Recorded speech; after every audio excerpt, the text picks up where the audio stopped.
When you sit down to talk to the guy, You just aren't feeling the vibe. you ask this one question. This is before you get your parents on board. This is before you search for the guy. This is before you have a marriage conversation with the guy. Gotta have this ready to get truthful answers from the guy. That's how you avoid heartbreaks and future divorces. Rank up at Marriage.MBA. Divorce proof your future marriage today. Connection before selection.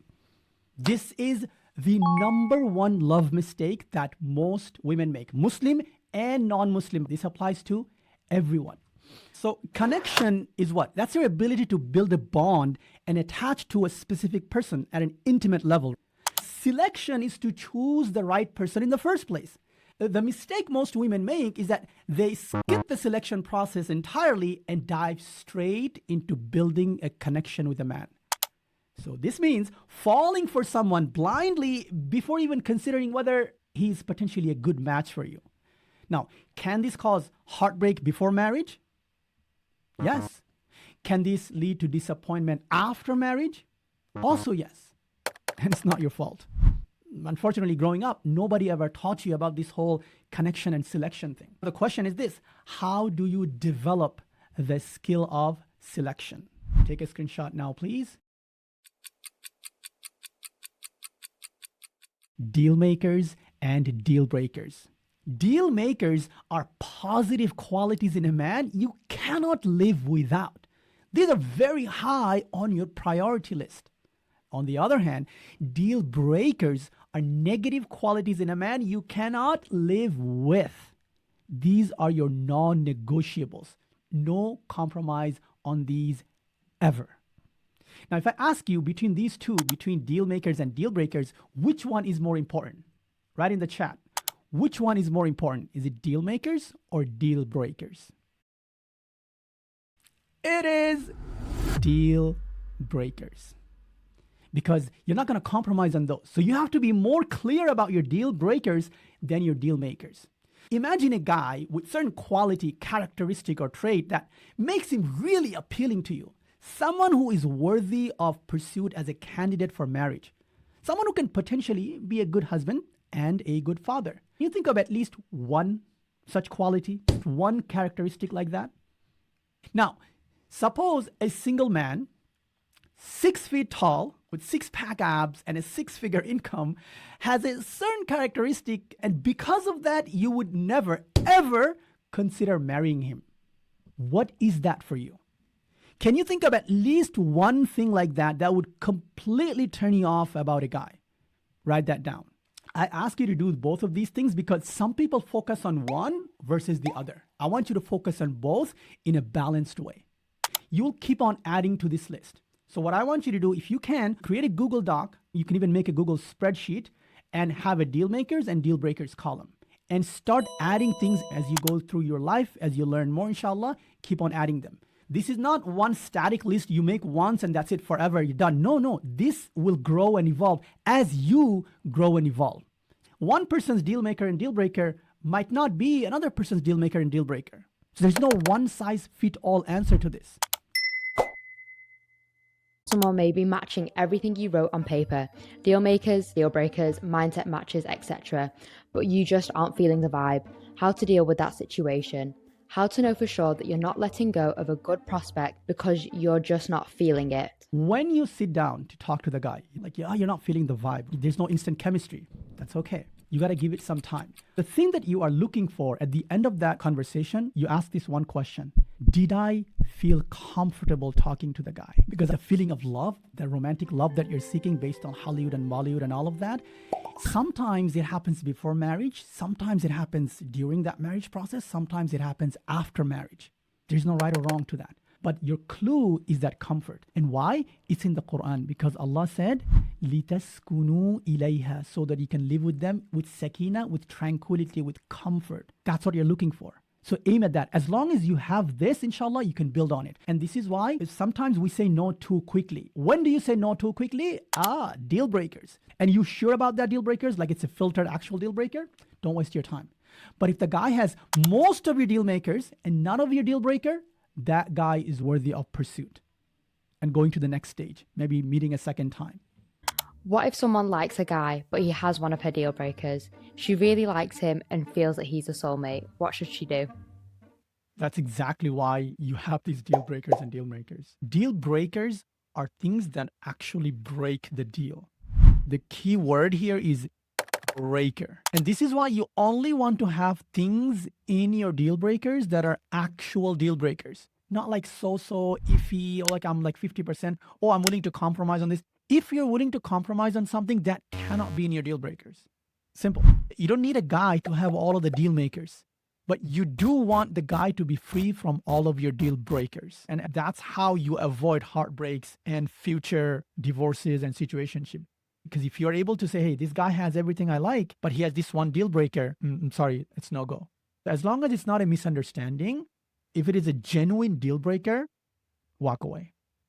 How can someone know if he has her deal makers and doesn't have her deal breakers if I'm not allowed to talk to men? I know this isn't true, but some women may think you're not allowed. When you say you're not allowed to talk to me, like, how will you get married? It doesn't make sense. Okay, so this is why this whole part would begin with Marriage Magnet.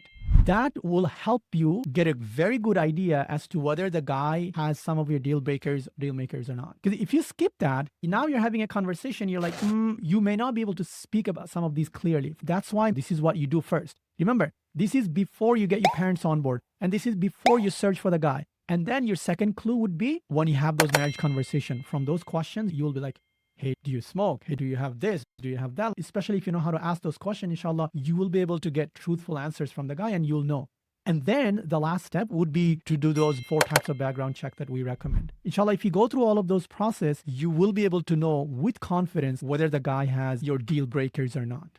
What if he ticks all the boxes? He doesn't have any of my deal breakers and he has all my deal makers, but I'm just not attracted to him. Put a number on it. Let's do like 0 to 10. 0 would be like, I find this guy so hideous, not in a million years, it doesn't do anything to me. 10 is, I'm just going to faint when I'm in front of this guy. On those two extremes, do not choose 7. How would you rate that? Generally speaking, if you find someone hideous, if your score is very, very low, I would recommend not marrying the guy. Even if he has good deen and good character, he checks all the boxes. If there's no even tiny bit of physical attraction, then my recommendation would be no. However, if your score is somewhere in the middle and the guy has none of your deal breakers and has most or all of your deal makers, I would recommend pursuing that guy. Because I know quite a lot of couples, at first they disliked each other so much, they would be annoyed at the sight of each other. Not only they got married, mashallah, they have multiple children, they love each other. Such a beautiful, loving marriage.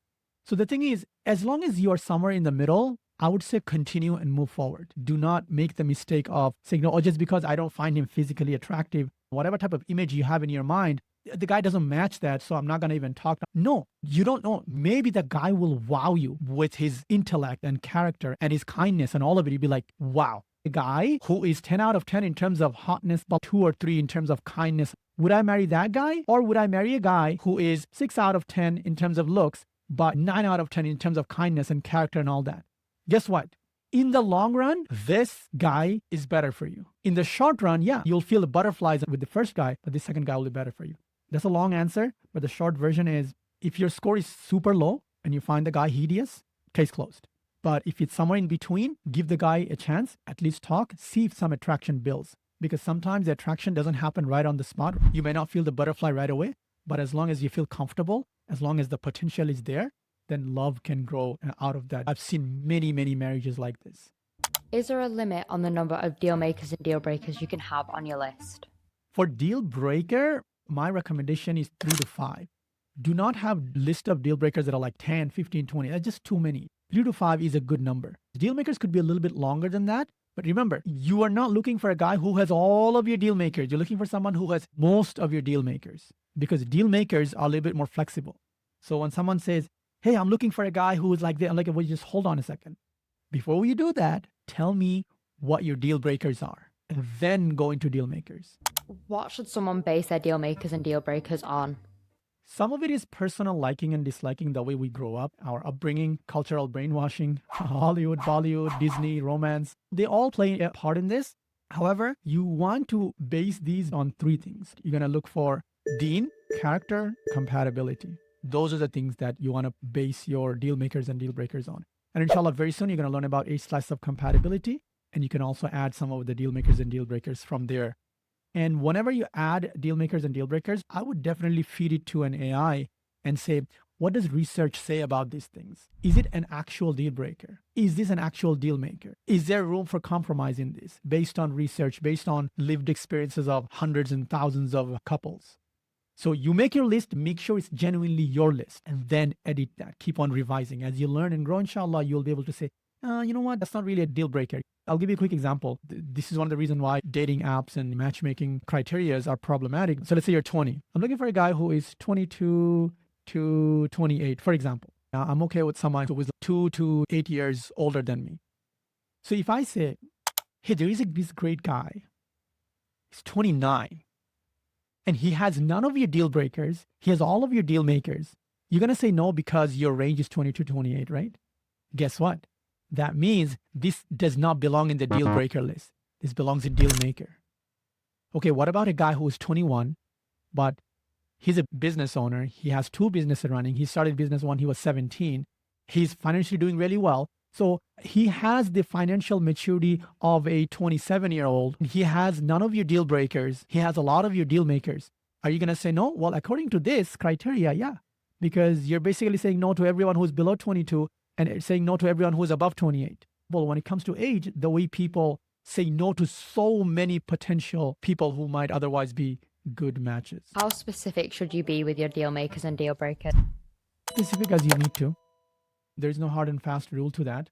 Anything that you can quantify, let's say, for example, if you say practicing, like what does that mean to you? Practicing could be praying 5 times a day in the masjid. For somebody else, could be he prays Jumu'ah once a week. That's a big range. Define as much as you can clearly, but don't be too specific. I just gave you an example of the age, right? It's good to know what you mean by something, but as long as it's not a deal breaker, have some wiggle room. So you can say, I'm looking for someone who is in this age range, right? I'll give you myself as an example. Age wasn't even on my list. I started looking when I was 23. I got married when I was 27. And when I got married, my wife was 29. So imagine I had this criteria. I'm going to marry someone who is my age or younger. Guess what? My wife and I would have never gotten married because she would not meet the criteria. So know your preferences, but leave some wiggle room there. This guy could have like 6-pack abs, 6 feet tall. He's a 6-figure income. Like, it's great. Oh my God. The other girls would love to marry this guy. But because of that one thing, I just cannot marry this guy ever. There's this thing, my wife will help out. Maybe at the beginning, the guy's like, you don't have to do a single thing. Great. But then after marriage, this unsaid expectation comes into play. I would like you to go through the is he the one checklist. So for each question, I want you to put a check plus or a check minus.